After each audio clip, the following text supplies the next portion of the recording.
नमस्कार मित्रों, सारथी support YouTube channel पर आप तमाम मित्रों हार्दिक स्वागत है। तो आजना विडियोनी अंदर धोरण 12 भूगोल विषयनी द्वितीय और बोर्डनी परीक्षा माटेना विभाग ईना खूब ज अगत्यना प्रश्नों आज आपणे जोवाना छीए।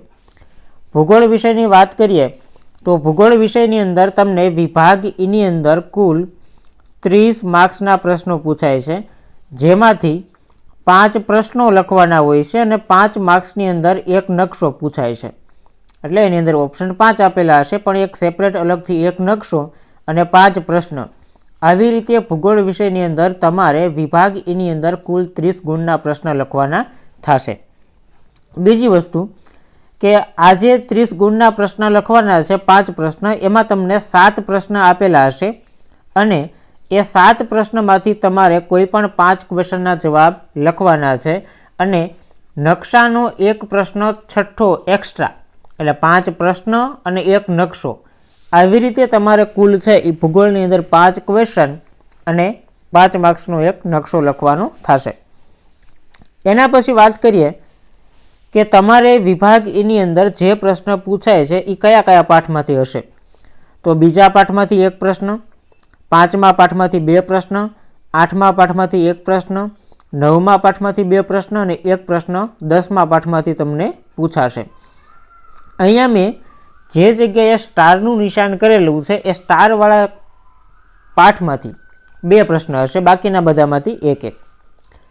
બીજા પાઠની વાત કરીએ, જે તમને પરીક્ષાલક્ષી પ્રશ્ન છે એમાંથી કયા કયા પ્રશ્ન પૂછાઈ શકે, તો બીજા પાઠમાંથી પહેલો ક્વેશ્ચન છે, વસ્તી ગીચતા ઉપર અસર કરતા ભૌગોલિક પરિબળો ચર્ચો।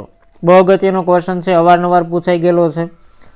ત્યાર પછી બીજો ક્વેશ્ચન છે, વસ્તી ગીચતા ઉપર અસર કરતા આર્થિક પરિબળોની ચર્ચા કરો। ત્રીજો ક્વેશ્ચન છે, ભારતમાં વસ્તી વિતરણની પ્રાદેશિક ભિન્નતાઓ વર્ણવો અને છેલ્લો ક્વેશ્ચન છે, માનવ વિકાસ એટલે શું, તેના માપન વિશે સમજૂતી આપો। આમાંથી અગત્યના 2 પ્રશ્ન હું આપું, બહુ આઈએમપી હોય એવા, તો એક તો ચોથો પ્રશ્ન છે માનવ વિકાસ અને એના માપનવાળો, અને એક ભૌગોલિક પરિબળો। આ બેની શક્યતા થોડીક વધારે છે। ત્યાર પછી આપણે વાત કરીએ પાઠ નંબર 5ની અંદર 3 જ પ્રશ્ન છે ને આ 3માંથી કોઈ પણ 2 પ્રશ્ન હશે, એની ગેરંટી આપું છું।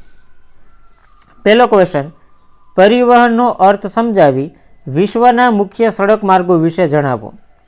બીજો ક્વેશ્ચન, ભારતના મુખ્ય આંતરિક જળમાર્ગોની માહિતી આપો। અને ત્રીજો ક્વેશ્ચન, વિશ્વના મહત્વના રેલ માર્ગો વિશે સવિસ્તાર નોંધ લખો।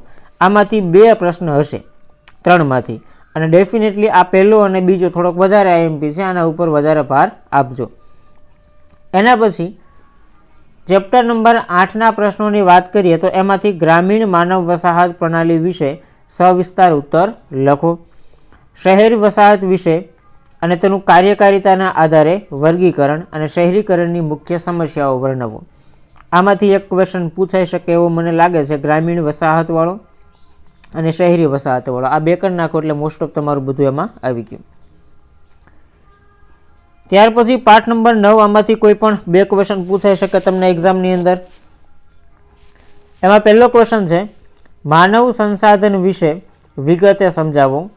ત્યાર પછીનો ક્વેશ્ચન, સાગરીય સંસાધન સંબંધી સમસ્યાઓ જણાવી તેના ઉકેલો જણાવો। એના પછીનો ક્વેશ્ચન, જળ સંસાધન સંબંધી સમસ્યાઓ જણાવી તેના ઉકેલ જણાવો। 4 નંબરનો ક્વેશ્ચન, જળ પ્રદૂષણ સમજાવી તેને નિવારવાના ઉપાયો સૂચવો। 5મો ક્વેશ્ચન, ખનિજ તેલ અને કુદરતી વાયુ સંબંધી સમસ્યાઓ જણાવી તેના ઉકેલો સમજાવો। એના પછીનો ક્વેશ્ચન, ભૂમિ સંસાધન એટલે શું, ભૂમિ સંસાધન સાથે જોડાયેલી સમસ્યાઓ સવિસ્તાર સમજાવો। અને છેલ્લો ક્વેશ્ચન છે, જળ પ્રાપ્તિના સ્ત્રોત કેટલા છે, વિગતે સમજાવો।